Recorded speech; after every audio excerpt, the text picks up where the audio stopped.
The wine glass hit the wall before I even finished my sentence. Red streaks bled down the cream wallpaper like evidence of something sacred destroyed. My sister stood trembling, her eyes wild.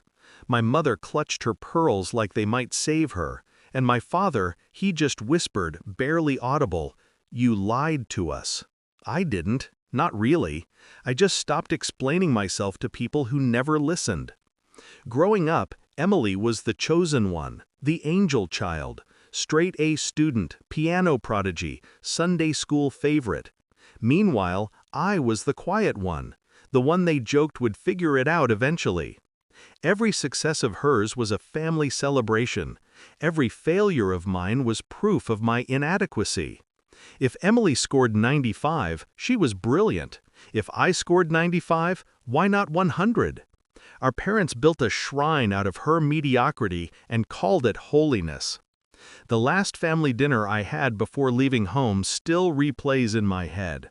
I was 22, jobless, exhausted. Emily had just gotten engaged to a man with perfect hair and perfect teeth. My mother was glowing, my father proud.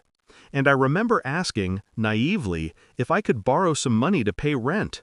My father sighed. My mother frowned. Emily smiled.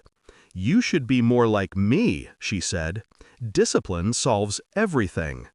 They all laughed. I didn't.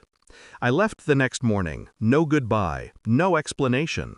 I started working at a coffee shop, long hours, short pay.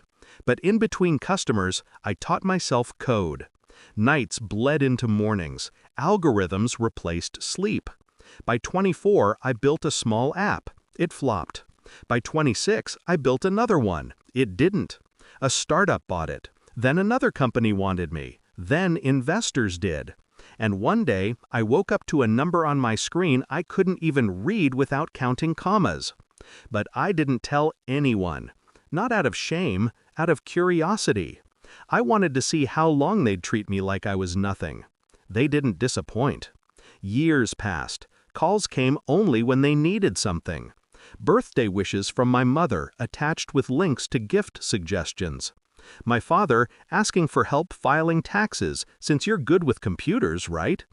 And Emily, always Emily, sending invites to events she didn't want me at, just so she could say she included me. I stayed silent, invisible. Until Thanksgiving. Emily hosted this year. The perfect suburban home, the curated playlist, the expensive wine. Everything polished for perception.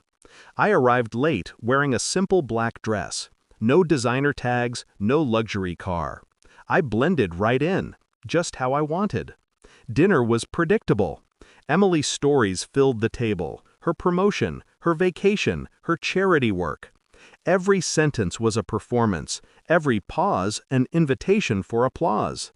Then my father leaned back, smug. "So, you still doing freelance?" I smiled. "Something like that." Emily laughed. "Freelance is code for unemployed, right?" The table joined in. That's when I decided. I set my fork down.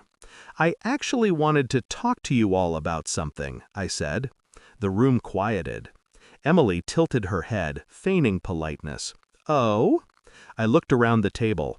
"I recently sold my company." A pause. Then, "It did well?" my father asked. I pulled out my phone, opened the account summary, and placed it face up in the center of the table. 8 digits, a currency symbol. Silence. My mother's hand trembled. My father blinked like the numbers might rearrange into something logical. Emily froze, her smile cracking at the edges. Then she threw her wine. It missed me, mostly, splashed across the tablecloth, dripping onto the floor. "You lied!" she shouted. "You've been sitting there, letting us think you were nothing?" I tilted my head. "You never asked." My mother started crying. "Why would you hide this from us?" My father's voice came out small. "You lied to us."